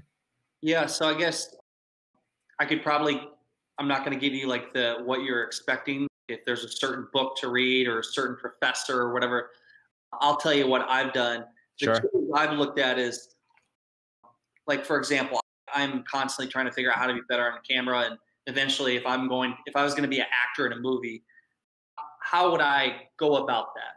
So I watch certain movies, and when I'm watching the movies, I see how they act, how they do what they do, their strategies behind it. And same for speaking. I watch the other people that speak, and I watch what they do, and I see, okay, what's something I can take away from that to help me become a better communicator. Another one is like NLP, neuro linguistic programming, and so like mirroring. And I guess I will give you an exact thing to go check out. Chris Voss, who's in our group, is, you know, I've learned so much in the power of negotiation in sales with his book, Never Split the Difference, but also his masterclass is the bomb. I think it's like the most famous masterclass. And he used to be an FBI negotiator for hostages. People's lives are involved, but he relates it to business. And it's how you word things, how you structure sentences, how you communicate it, and the tone of voice that you use. There's so many good things in that. And again, learning from somebody like that, it helps me communicate at a level I want to communicate, to get things in my favor, to enroll others into what I want, or making somebody feel like it's their decision. I'm sharing a thing that I really want, but making them feel like it's their choice and they choose that, which is in my favor, versus telling them what they need. Yeah. Let's actually talk about that for a moment, because we use the word strategic and it has certain connotations. In strategy is a tool like anything else, right? So you can use it for good or you can use it for evil. So when you use the word strategic, when you are enrolling them into doing something that you want to achieve, what's your thought behind using this tool for good versus using it for So not first, so good? so I really believe in what I do, and I will go all in on my strategies if I really think I can help somebody. And so if I really believe in what I do, and if I think I can help somebody, my goal is to get this person to like me at the highest level, trust me, and realize that I'm a safe person to work with. Because they can't see that right away until once we actually work together and they get to the other side, they're going to feel the experience and get the whatever happens from that experience.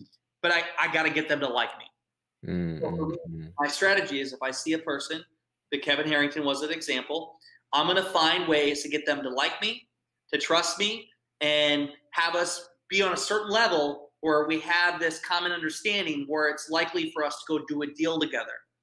So it could be mirroring. It could be in a room. I could be mirroring them. I'm listening to them. I'm letting them talk more than anything. And then I'm just sharing different things that we have in common that can help us gain this camaraderie and experience together, offering things to help them. I know that once I help them, that they're going to want to help me in return, but I'm not asking anything. I'm fully a person of service, and utilizing these little things like listening and communication, sharing stories that can relate to them, introducing them people I want to know or they want to know, or sharing things that I know about them that they didn't realize I knew about them. These things build a lot of trust with them, which ultimately leads to us doing business together and making money together. I like that. Full target mode. If I know that person, we can work together and we can help each other, I'll do all kinds of things to get them to like me. Yeah. So there's a lot to unpack there. But the number one thing that I heard from what you said about using these strategies, these different tools, this different path, because you fully believe that you can enhance their life. Yep. Once you believe that, then you use these tools at its full capacity because you're going to enhance their life, right? Yeah. And I'll share one other strategy. Video is a key component to everything I do.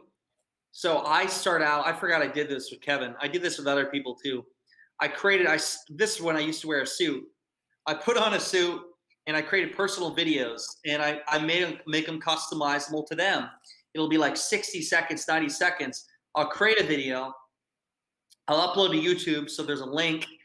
And so I'll say, hey, let's say, hey, Kevin, you and I have this person in common. This is how I know you. I created a personal video for you. You can watch here. Thanks, BTA. And so that personal video, the fact that you took the time to create that video, but also in the video you shared things, how you know each other and more about them, that builds a connection. So I've utilized that tactic to connect with people, but also I'll constantly do that. Like on birthdays, I'll create a quick video on my phone. Sometimes I'll sing happy birthday to them. I'll send them that video, and they got this video from me that's all for them. And these, again, they can see me. That's better than a text saying happy birthday. They can see my eyes. They can see my happiness, excitement for them. I'm saying their name. I'm making them feel really good about themselves. And this is, again, I'm on their mind. And so the more that I can do these different things where they're thinking about me, when they're going about doing their day and they're coming across these opportunities, because I may be on their mind because it's something I had sent them a few days prior or whatever they saw online, that means they're going to be more likely to think about me when that deal comes around or when that opportunity comes. So get people thinking about you all the time. And at a very strategic way, beyond social media, it's sending that personalized touch, the personal video, or sometimes a package, or a signed book, or a postcard, something that stands out. One is you send personalized videos during their birthdays or special occasions. So then that way you can showcase your own facial expression. One is you send them a particular package. They call it lumpy mail, right? Or whatever tchotchkes that you may have. And also handwritten notes is another thing that a lot of people do as a way to cultivate relationships, because in the internet days, most people just send emails, and that may be good, but that's a very crowded channel. If you actually send out handwritten notes to someone, in these days, people actually remember that a whole lot more. Because what I remember these days, when I receive a handwritten message or letter from someone, I remember tremendously versus an email or a Facebook message that I hear from people. Yeah. Is there a particular platform, by the way, that you use as a way to connect with? Because I'm a technologist too, right? I know we're talking about human things, but what technology platforms is your preferred technology platform? For a social media platform, you're saying, or for this type of one-off personalized? So is it Marco Polo? Is it Twitter? Is it Facebook? Is it voice notes? What do you use? So I'll do multiple variations. If I have their number, I'm just going to text them a video. I'm going to record it, and I'm just going to record a video that's less than like 45 seconds and just send it to them via text, and that directly to them. I will sometimes send a voice message, but more times than not, it'll be a video, because a voice text message, I got to take the time to actually press that and then listen to it. But if they see a face, they're more likely to click it. I do utilize social media, DMs here and there, and just engaging, and constantly they're reminded of me. So there's different aspects. I might, in one day, send a video text or a video to somebody by text, and in that same day send them an email, personal email. So it's like two hit at both different sides. And so it'll be different variations that they're getting something from me. So it's not just all in one medium. But DM is huge too. Like some of the conversations and relationships I've built from DM messages, just a DM here and there, having a conversation, and eventually it may lead, hey, you want to jump on a call? Let's collaborate. We jump on a Zoom call, and then that call leads to maybe another call, and then eventually it leads to doing something together. a lot of relationships have started with direct messages on LinkedIn, Instagram, and Facebook. How do you gauge the frequency? Because let's again use the dating analogy as an example, because everyone can relate to that. Let's say someone is emailing you or messaging you 5 times a day. Whoa, that's a lot. That's too much. That is too much. That is, unless you're married to someone, it's a lot. So it doesn't feel right. Just on the gut level, it feels a little weird that this person is perhaps a little, there's a sense of desperation per se. Yeah. But if you don't message them enough, let's say once a month, let's say, it's easy to forget them. You're like, oh, who is this again? Because they get constant barrage of messages or incoming messages, people trying to reach out to them. Again, I'm talking about maybe dating. I'm talking about, let's say, business. So how do you find that sweet spot in just the right cadence of touch points? Yeah, it depends on if it's somebody you've never talked to before, or somebody you've worked with before. That will decide. So there's been people in my career where I wanted to get them on my podcast show, and sometimes it was the 7th email that they responded. And so, like, most sales are done between the 7th and 19th time you approach somebody. That 7th email worked. And you could be sending an email, and then let's say they don't respond within 2 days, and then 2 days later you send them a DM on Facebook, and then it's in different ways that they're seeing your stuff that's posted. If somebody, and let's say you want to get their attention for whatever it is, you can send them, let's say, a video, and then maybe 2 days later you send them the email. I don't have a structured, like, hey, after this I do this. It's just, for one, just know, don't be fucking annoying. that's direct. There you go. Don't be annoying, and just get their attention. But sometimes, let's say they didn't respond to your text, you could engage them with a question like how or what question. So I'm trying to think of a good example. How have you been? Or did my message get through? Or that's a bad one, but what are you doing on this date? Or a good one to get their attention is, hey, I got this event coming up, and I was thinking maybe you could be a good speaker. Would you be interested in introduction? Something that is speaking to what they would want. The best one is, hey, I got money for you. Hey, I got money for you. Or I have something that for you.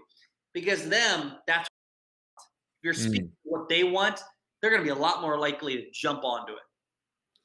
So you have thousands and thousands of business acquaintances, friends, and perhaps even mentors, right? How do you turn them from, hey, I like you, to let me pay you to be a client? If they like me, to paying. Yeah, that transition, right? Going from, hey, I can trust, to paying clients, right? Let's say they know you, they like you. How do you go from trusting you to now paying you as an expert? Yeah, I mean, a good start to if you have a book. So like having a book, the first thing that they get, it's less than $20. They get a book. And if they read that book, that means they're going to hear all about your story, which means they feel like they have this connection with you. And if they read that book and they hear about your story, they're more likely to reach out, which could lead to a consulting deal or a business deal or something like that. You're just having really genuine conversations. So let's do through the whole funnel. People watch Brandon T. Adams' videos. Yeah. You see them. Yeah. They DM me. They tell me about them. I ask them the right questions in terms of what they're doing, what they're working on, what they're trying to achieve. And then based on the conversation, I may say, hey, I got some ideas. Maybe we could jump on a quick 30-minute call on Zoom. Yeah. We jump on a call. Based on that conversation that we have, I will either understand, one, that I don't think I can help them. So that's two, I can help them in this realm. There's 3 boxes. And maybe one box is they would get a lot of value from listening to my podcast show. I'm just going to direct them to that. They can learn more about me. And I don't make any money from that, but they're going to listen to it. Yeah. Two could be where they're at in their career. They would be great to go through one of my academies. It's they pay for it, and then they get into my program. It's not one-on-one with me, but it's a Facebook group, and it's a course and learn from. That could be a box. Or I could see that they're a level where I know I can help them on a branding standpoint, marketing, and helping them with their brand online. I say, hey, here's what I do, just so you know. I do limited one-on-one coaching, or I do these group coaching programs. You may be a good fit. If you're interested, you can apply. So that's one realm. Or the other realm is it's a company where I think I can advise them. I say, hey, if you're looking to raise money, I can help you do this. Here's all the things I can help you with. There could be potential if you're looking for more people on your advisory board. Yeah. Video, DM, they ask questions, I respond, I ask questions, leads to a call. The call determines where it goes from there, and that's where it literally turns into the potential sale. And then straight up, sometimes on that call, just, hey, do you want to do this? Would you want to, here's what it is, straight up, do you want to work with me? Or it could be after the call where you send an email and you say, hey, I really enjoyed the call. I got thinking after the call. Here's a couple ways I think I can help you. Here's a thing with more details. Let me know if you're interested. And from there, they can decide. And based off if they're really excited, they want to work with you, then they'll make that decision. Sometimes you leave it in their ballpark to be the one to take the action versus you really trying to sell it. Yeah. So these are the people that are reaching out to you. I have people reach out. Yeah. Right. So reach out to me. So what about the likes of Kevin Harrington that you're reaching out to them? Is it the same funnel? Is it no different way? Like, hey, Kevin, I reach out to you, blah, blah, blah. I'd love to work with you. Da, da, da. Then do you just... So if they're reaching out to me, or if I'm reaching out to them and I want to work with them, I'm doing a call with them. In the whole call, I want it to be focused about them. And I just want to learn. Honestly, I don't want to talk about myself that much. I want to just learn from them what they're trying to do and hear it from them, even though I have some research already done, and say, hey, I'll offer introduction right away. I'll say, here's some ways I can give you, like I'll offer, hey, every once in a while, you ever want to jump on a call, I can give you feedback on helping you prepare your keynote. Or one of the guys who's in metal, I was giving him some ideas to help get equity in a company. I think he could get equity in the company he's working with. And I said, hey, let's jump on a call. I'm going to help you strategize how you can take everything you're doing and not only get paid, but get equity in the company. So I'll just jump on a call with him and no obligation. I want to really help him. And if he does make money, I guarantee you he's going to find ways to help me too. Going into that conversation, it's about them. So if I'm the one reaching out, better believe I'm trying to help them. If somebody's reaching out to me, it's okay. I'm going to help them, but it's ultimately that they're in the position where they're wanting something from me, and I can share how I can help them through my services. Yeah, I appreciate that. Thank you. So quick recap, reach out to them, be totally interested in them, and then see where you can add value, and then just basically trying to help them. One other thing. Tell them. Yeah, that's one thing. If you're reaching out to them, don't have the first call where you're trying to sell them, because you're the one that reached out to them. It's different if they're coming to you, but you reach out to them. You got to offer, hey, I got an introduction. And then right after that call, make the intro. Don't wait a week. Just do the introduction and hope that good things come for them for that. One thing that I thought was really elegant and really cool is, hey, if you have I made a video course about this thing that people really love. Here's yours for free as a token of my appreciation to you. And here's something that may help you. If you like it, great. A lot of people love it. Yep. Yeah, I thought that was a really elegant way to also pass on the goodwill and also demonstration that you are a domain expert. Yeah. In whatever it is that you do. Yeah, I do that too. Last night I gave out 6 or so courses that are worth $400. I gave out to people that did something like tag me on social media or something simple. But it's a value. I want to provide value to these people and then get them in my ecosystem. Do you do that, by the way, in established relationship with social media influencers, just out of curiosity? Provide them with a free course? Yeah, things like that. For somebody that's usually established, quite honestly, they're probably not going to go through it. Yeah. Because if somebody sent me a free course, I'm not going to go through it. Yeah. I don't really go through courses, but it depends on the situation. If it's somebody that's more beginning or really trying to learn something, then give them the free course. For somebody that's more established, I'm more open to open up my Rolodex to introduce a connection for them I that see. they couldn't get, which is Yeah. a lot to them because they don't have that direct connection. I wanted to actually emphasize on something. So there's here's a couple of ways. So for those of you who are listening, how do you actually add value to people's lives? So here are some of the things that we had talked about. I just want to bullet them out for you. And then Brendan, feel free to chime in and add on anything else. Something that's going to advance your purpose. So James Altucher does the thing called 10 ideas. He would just send out 10 ideas. Hey, here's some 10 ideas that can enhance whatever it is that you're trying to do. Really listen, provide space of pristine listening to really help them just share their ideas, because a lot of times they may not have the space to really be human.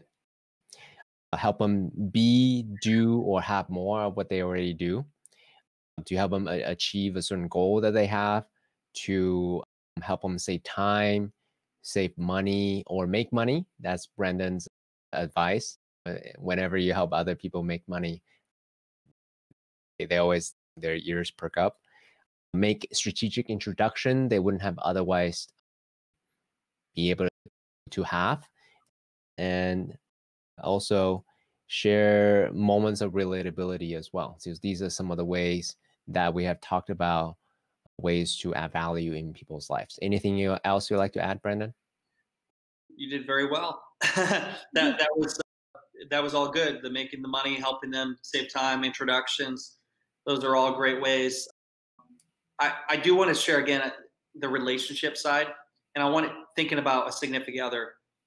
One thing I do for my wife is I do take her on a date every week, and I can be in home, in the house, or taking them out to dinner. But I also write personal notes to her. I'll do this a couple times a week. I'll write a personal note. Sometimes just "I love you," or it's "Hey, I'm grateful for you and everything we've done," or sometimes it's more dedicated, and I'll put it on the table or put it on the fridge. And I'm big on doing personal notes or sending things every once in a while, sometimes a video or something that's just different that lets that person know how much I care. Words of affirmation, or not affirmation, but like saying, "Hey, I love you," or "Thank you for doing that." Those are all different ways to add value, and that's to my significant other. And listening too. These are ways to really build a really good relationship with somebody you love. And those same things can apply to family members too. But I think that's important. And I feel like I'm pretty successful at doing that for my wife and I. Happy wife, happy life. Happy wife, happy life. Yeah. And then for those of you listening, 5 languages of love, tremendous. It's a simplistic model, but to me, it's one of the most beautiful model that I've come across. So really understand what your significant other's love language is tremendously helpful. It can make or break your relationship. Brendan, I want to be super respectful of your time. Do you have a few more minutes to answer perhaps some rapid fire questions? I do. Awesome. Very good. One deep question and some rapid fire question. Okay. So you at a unique position where you actually made your own documentary series that's now published on Prime, Amazon Prime, as well as successinyourcity.com.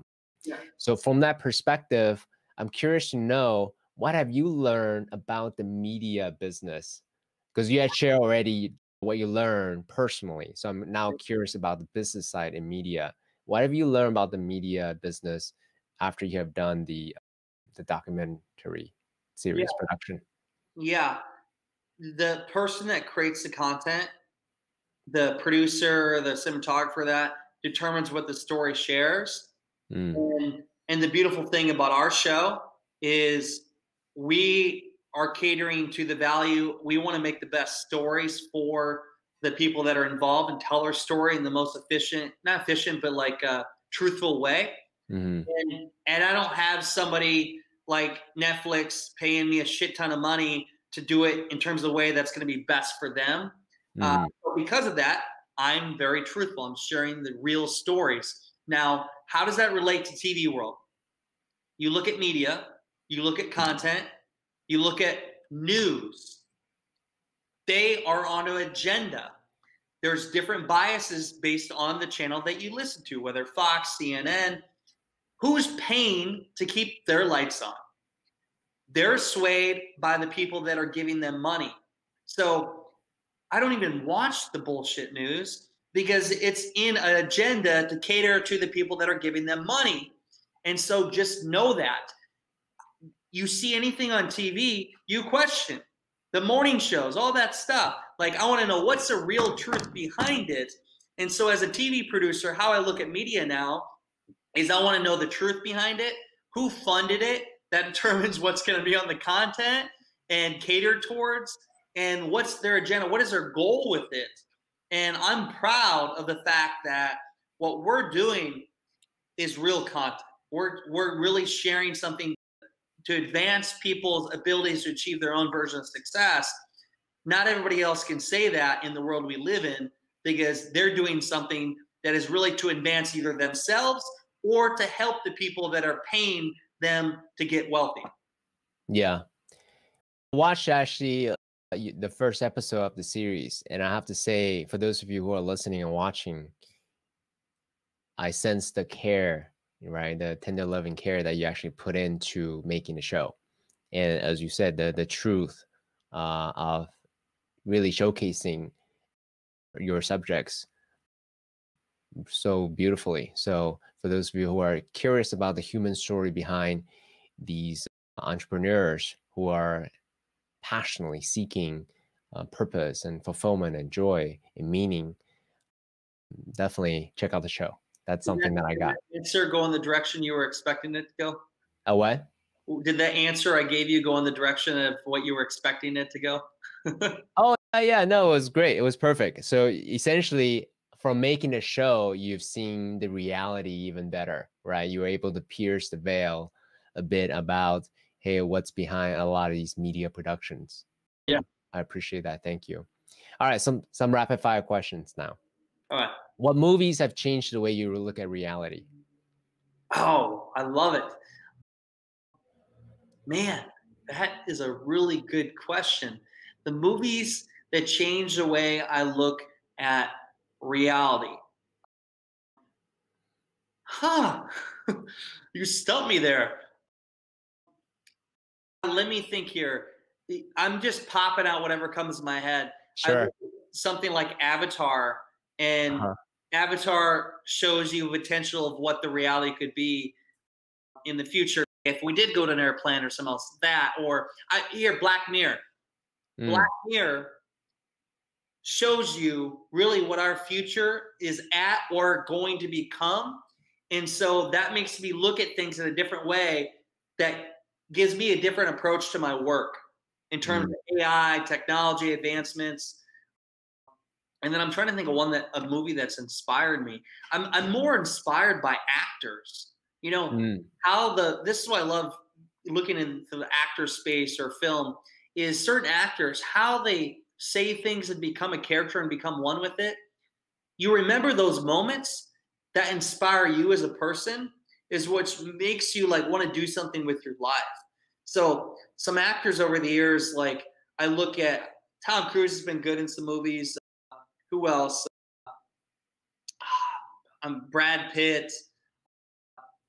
There's a couple others I'll think of, but they're just people that based on how they took on that, Matthew McConaughey, based on how they took on that role, it inspired me to go do something with my own life. Thank you. That was the toughest question I've ever had. Yeah, man. You got to keep you on your toes. So, yeah. What's your definition of purpose?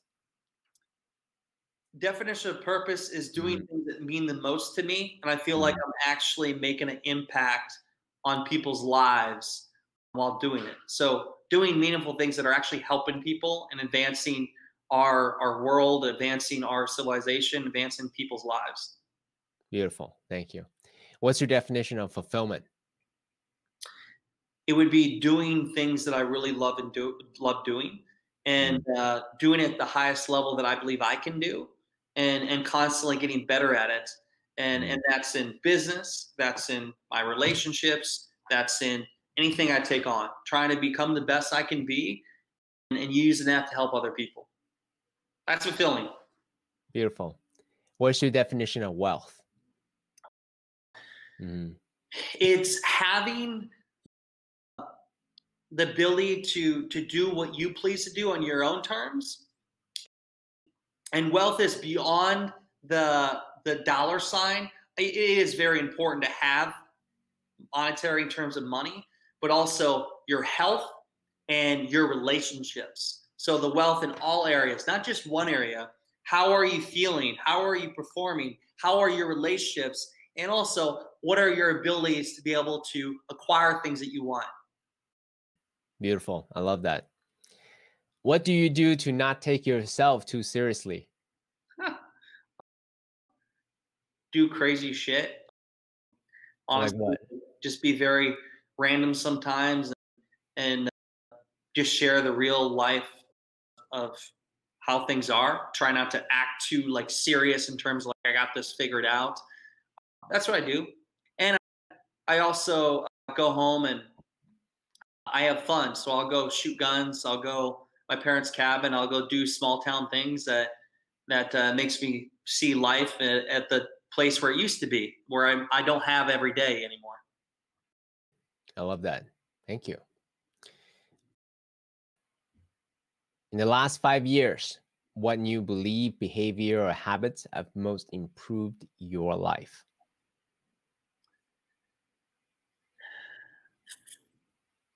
Beliefs or habits that have improved my life?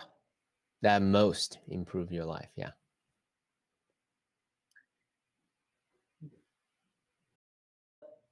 The belief, or I would say the habit of doing things that are really what I want and not doing it because of getting a dollar or because of making somebody else happy.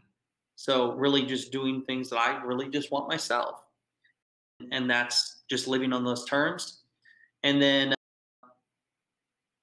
also truly actually wanting to help other people.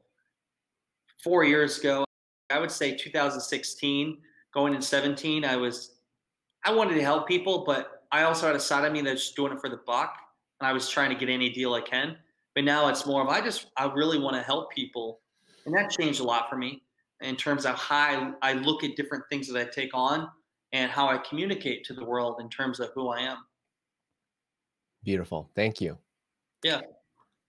For your younger self, or for anyone who is going through their dark night of the soul moments, the belly of the whale moments, the identity crisis moments, what would you tell them right now, knowing what you know now? 2 books to read. One, Think and Grow Rich by Napoleon Hill. That book has helped me get through some dark times.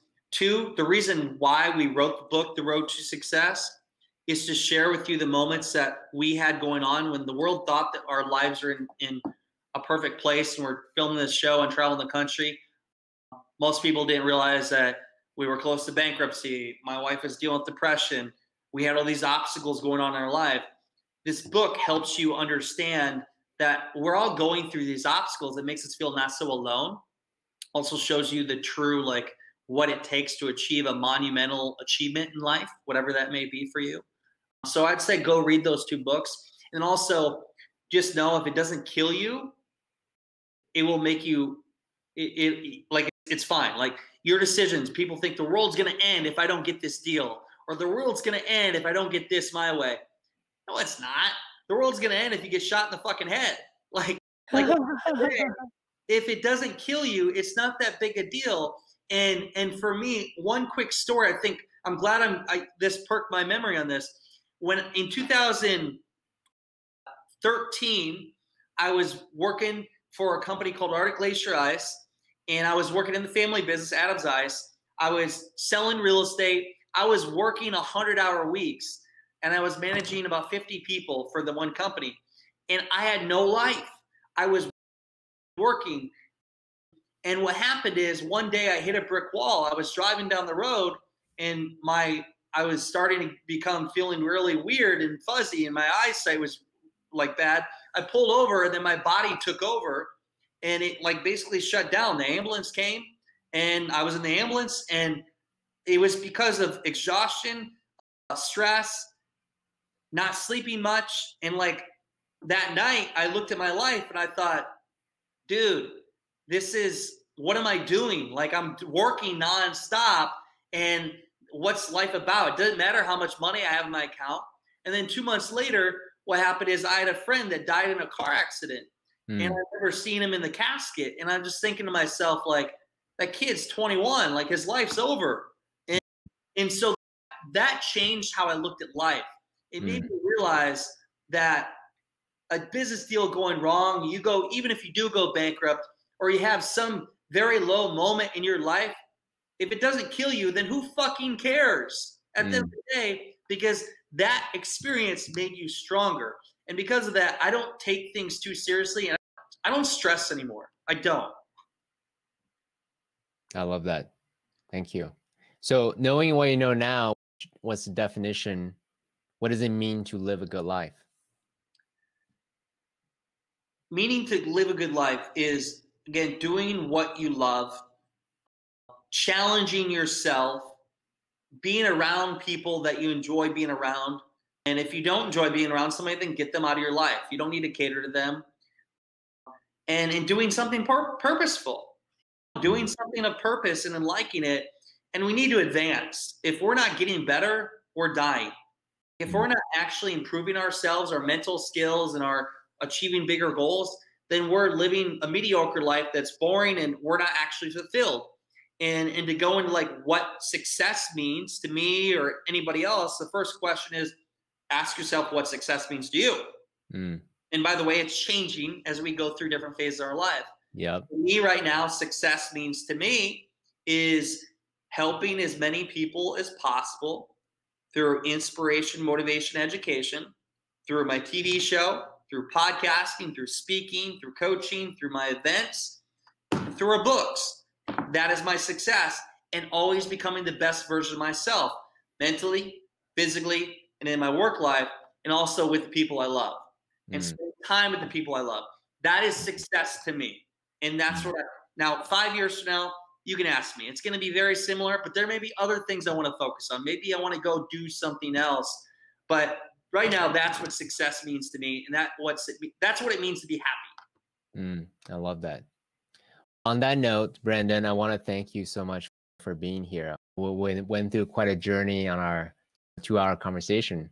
Yes. Where I talked about your origin stories, where I talked about some strategic way to cultivate a relationship with people, where I talked about what does it mean to live a good life from the strategic level all the way down to the tactical level.